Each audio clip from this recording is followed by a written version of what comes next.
Let's look at it for what it is, for what it isn't, for what it reminds us of, and what we still need to do to be safe, okay? Retired FBI supervisory agent, special agent, James Gagliano, also a newly elected mayor. NewsNation's law and justice contributor, Jennifer Coffindaffer, and retired U.S. Navy SEAL commander, Dan O'Shea. Lady, gentlemen, thank you very much. I hope you all know, each and all, that I am very thankful for you in my lives in different ways.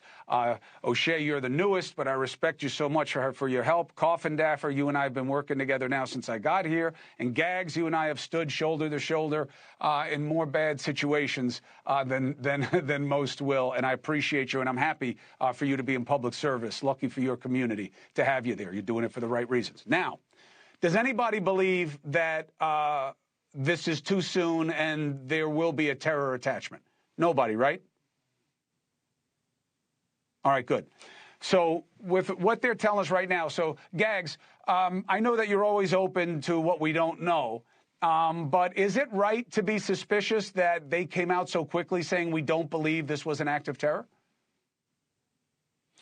No, Chris, I think the governor absolutely had to do that. You have to understand, and you laid it out perfectly. We start with context, and you laid that out. The second thing is we tune out the political opportunism, and we look at this thing from the ground level up.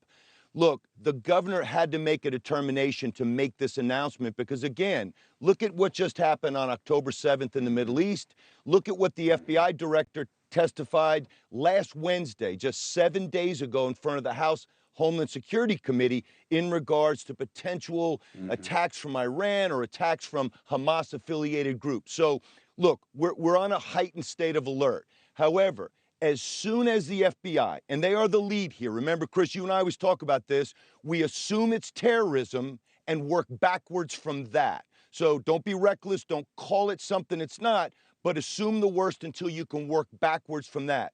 But as soon as you know that that's not what it is, then you've got to make that announcement to allay the fears of the public. And to remind people, there is a specific definition of terror for these men and women who do this investigating at the FBI. It has to be done to motivate a specific political agenda, okay?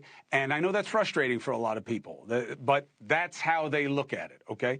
So, Jennifer Coffindaffer, I'm going to come back to you, Gags, with a political question. But Jennifer Coffindaffer, from what you see of the explosion, does it look like there wasn't a need for an additional accelerant, that there's no real reason that it had to be a bomb?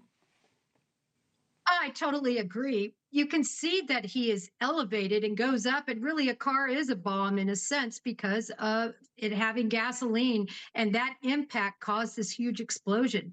So I think that became very evident from the film. And as your previous guest said, they worked backwards and they looked at who was in this car. Was there any motivation? What were the calls that were made back and forth before the incident?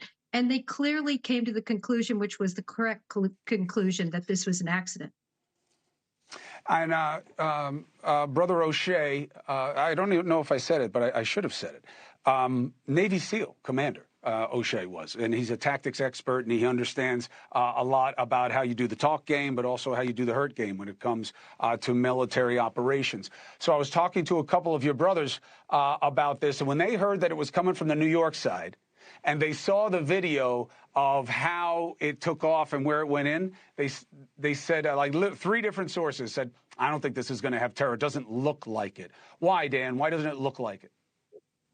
Well, bottom line is, if it was a VVID, as you laid out earlier, the definition of a vehicle-borne improvised explosive device, they would have gone directly at the target set. They would have gone directly at the gate itself. And you can see the car, a high rate of speed, veered off course and then crashed in. Of course, it did hit the border itself, but it looks more like an out-of-control car and an out-of-control driver just from the video we can see on the screen. Hey, thank you for watching.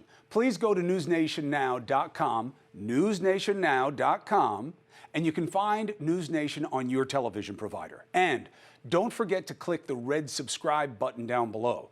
Then you will get more of NewsNation's fact-driven coverage.